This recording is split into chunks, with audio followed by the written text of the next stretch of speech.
بعد الفيديو ده هتنسي بقى السندوتشات للمدارس وحيرة كل يوم. تعالي سمي بالله وصلي على الرسول وشوفي طريقة التحضير. عندي 3 بيضات بدرجة حرارة المطبخ، حطيت عليهم كيس من الفانيليا ونص كوباية من السكر ونص كوباية من الزيت. كل الحاجات دي بدرجة حرارة المطبخ.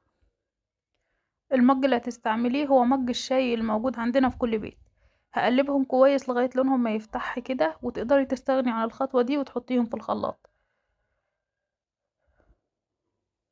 لما يكونوا بالشكل ده هزود عليهم كوباية من كوباية الشاي برضو حليب، برضو يكون بدرجة حرارة المطبخ يعني مش سخن. هقلبهم بقى كويس واضمن ان كل حبيبات السكر اختفت معايا. هجيب بقى عندي كوبايتين من الدقيق المنخول، ولازم يكون منخول عشان اي تكتلات او اي حاجة فيه يعني لازم تنخلي. حطيت عليهم كيس من البيكنج باودر وذرة ملح وهقلبهم كويس. الخليط اللي هناك ده انا حطيت له معلقة كبيرة من الخل. لو الخل اللبن سخن عفوا وحطيتي عليه الخل هيفصل منك، فاللبن يكون ساقع مش سخن. هقلبهم كويس لغاية ما اضمن ان كل الدقيق اختفى معايا وبقوام كريمي كده عشان ما يكونش فيه اي تكتلات. صلوا على النبي كده في الكومنتات وشجعونا بلايك عشان انزل لكم ان شاء الله وصفات حلوة كتير. لما يكون بالقوام ده هقسمه على جزئين. هجيب طبقين قد بعض او بالنظر كده، يعني بالنظر كده تقدري تقسميهم. حطيت نص فيه اللي هي نص سبته اللي هو عادي بالفانيليا ده، يعني ابيض كده زي ما هو، والنص التاني هزود عليه معلقة كبيرة او معلقتين كبار من الكاكاو الخام. انا حطيت خام عشان حطيت سكر طبعا في الكيكة. طبعا السكر نسبي، تقدروا تزودوا او تقللوا براحتكم خالص. بصوا ده كان لونه. هجيب بقى نفس الطبق برضو عشان يكونوا الاتنين قد بعض، والزيادة في الاخر هقسمها برضو على الطبقين.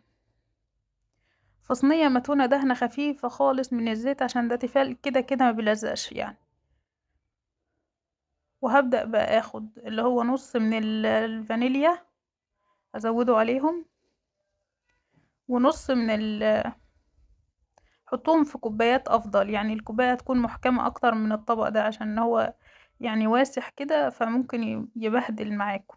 فحطوها في طبق افضل، فكوباية عفوا افضل من الطبق. بحط بقى طبقة من الفانيليا وطبقة من اللي هي بالشوكولاتة دي او الكاكاو، وهكذا لغاية ما اخلص كل الكمية. هيعمل معاكم شكل عباد الشمس كده. بصوا ده كان اخر شوية فانيليا، بس انا كان عندي شوية متبقيين هقسمهم على جزئين. بصوا بالشكل ده كده. زودت بقى وبخلة عندك او بظهر سكينة اعملي بقى خطوط كده رايح جاي.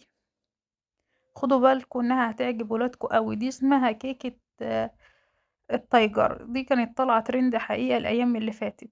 طبعا في اللحظة دي الفرن شغال على درجة حرارة مسبقة عشان يسخن، واول ما بيسخن بشغل درجة حرارة 180 رف اوسط.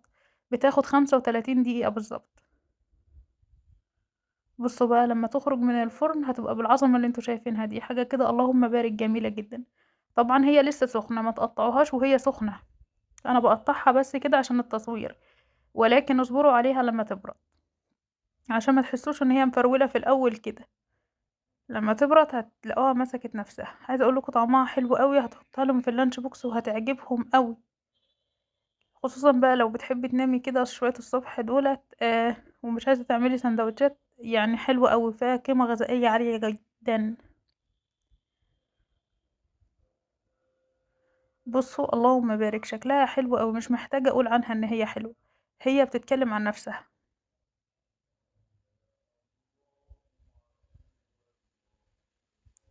عندك بقى صوص شوكولاتة عايزة تحطي، عندك اللهم صل على سيدنا محمد صوص كراميل المتوفر عندك حطيه. بصوا واخدة لون حلو قوي من تحت. ما تفتحوش عليها الفرن قبل 35 دقيقة، بأكد على النقطة دي عشان لو فتحتي وهي ما استوتش هتلاقيها عجنت منك. سيبوها 30 دقيقة على الأقل، يعني هتاخد من 30 ل35. بص شكلها حلو قوي. اللهم بارك. اتمنى يكون الفيديو عجبكم. لو عجبكم الفيديو لايك وشير. اشوفكم على خير في فيديو جديد. كنت معاكم زهرة الماس، مع السلامة.